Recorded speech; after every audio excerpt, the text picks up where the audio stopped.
what moments or experiences were foundational to your individual testimonies in your childhood and throughout the rest of your life? Jean, why don't you go ahead? Well, my parents always wanted to live the principles of the gospel. I remember just as a little girl how happy they were at one time when the Bauer family moved in as our neighbors in Payson.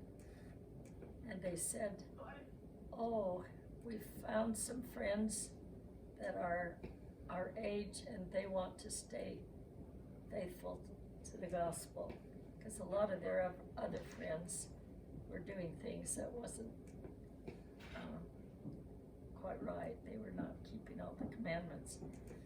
And so the Bauer family became very close friends, and we did all kinds of things together, and that always impressed me that that was important to my parents. And so through the years, and then even after we moved to California, because the Bauers had moved to California, and our life changed quite a bit then, I was always grateful that there were many good people that were trying to stay true to the gospel, and they were our teachers and leaders in the ward as I was growing up in California.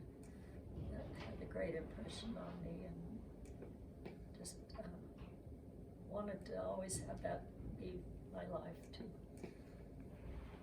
How about you? Well, quite a bit similar. My parents that was just part of life, was going to church. My mom was the organist in the ward, and Dad was bishop for the war years. But the building was only about a block away from where we lived, and it was open all the time. We could go over there. They had a basketball court in it. We loved to play basketball. And just, I don't know, it was almost like a second home. The building was just, it was just sort of a natural thing to go to church, and it wasn't like strictly social, because there were good feelings. We had good feelings and had good teachers, and I think the only time that I remember skipping out of church was at Mutual one time. They said we were going to have to learn to dance, and a particular type of dance. And my two best friends were Keith Hart and John Anderson. They both lived in the ward. Keith wanted to dance, and John was like me. He wasn't interested in. So we snuck out. And they caught us though and made us come in. Dance. But we loved to play basketball there. And we loved to have other teams come and play us in our home court, because it had a low ceiling. And all the others were used to high ceilings, and so we could usually beat them at our court, but we couldn't beat them at theirs, because we couldn't shoot long shots. But they would always shoot, and they'd hit the ceiling and bounce funny, and we always just figured layups are easier anyway. So, but yeah, it just, there was never a time when it wasn't just a pleasant experience, and just, I don't know. But I think that really was foundational to just the people we associated with. We had good lessons too. We had a lot of good lessons and teachers. Richard Maxwell was one of the favorite teachers growing up, and a Sunday school teacher. I tell about him in that article that Art of the Cap did. That was in the New Era. That could be referenced, I guess, because that has was a lot of my feelings about the good leaders that I had when I was a youth. Have you already told them about the teacher and the Aladdin's lamp? When they talked to the Baileys, and we did that. recorded that, so that could be included. One of the teachers that I remember quite well was Sister Johnson.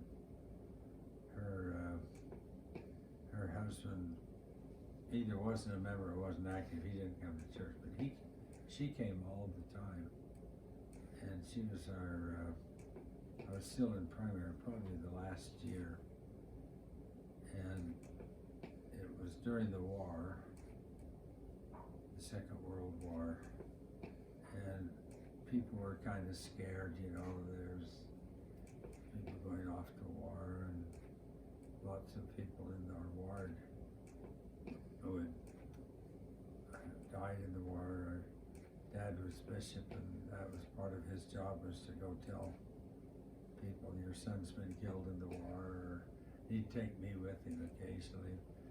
But the Johnsons didn't have any boys. They had about three girls, I think. They didn't come to church very often, but she taught primary, because primary was held on Wednesday then. It wasn't on Sunday. And I don't know why I remember it, but I just remember this one time when we went over to her house and her husband was there. We went out in the garage, and he had all these little pieces of wood cut out. And you could tell he'd spent a lot of time doing it. And it was to make a birdhouse.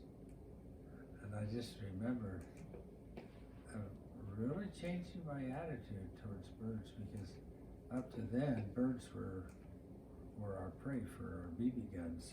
We'd shoot them if we could. And she taught us this lesson about be kind to the birds. And isn't there a song about?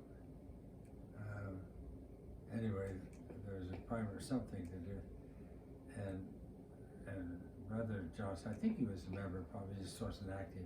He helped us, and we glued them all together, and I was just so proud when we got it all done and painted and everything, and ran home. Mom, look, I've got a birdhouse. I'm not going to shoot birds anymore. I'm going to feed them.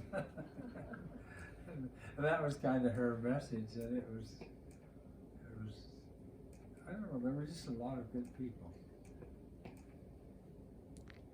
Anything else?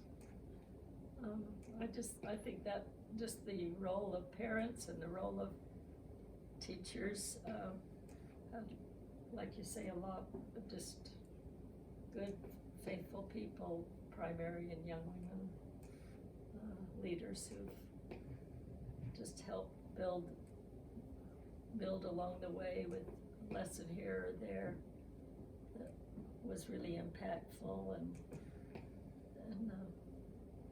helped guide me along the way. Yeah. It's kind of strange to me today as I hear people, I don't like to go to church. I just can't understand that. We always enjoyed it. It was, they weren't quite as strict then as I think I've told you this story before, but just close with this. I remember we passed the sacrament, so I had to be at least a deacon. And then when we get through, we'd go down and sit in the audience. And one time, my friend, it was Keith this time, and we were playing Hangman. Have you ever played Hangman? And it was fast and testimony meeting, and I just remember we were, anyway, you know how to play Hangman. We were just going along. I wasn't paying attention at all. And then Brother Kirby got up to bear his testimony, and he started out saying, I want to bear you my testimony of the eternity of life. He'd been really sick. He'd been in the hospital. I don't know what he had. And something about his voice, just all of a sudden, I remember of Keith kind of nudged me and says, your turn. I says, be quiet, I'm listening. What? listening to old brother Kelly. And yeah, and he just talked about the fact that he had,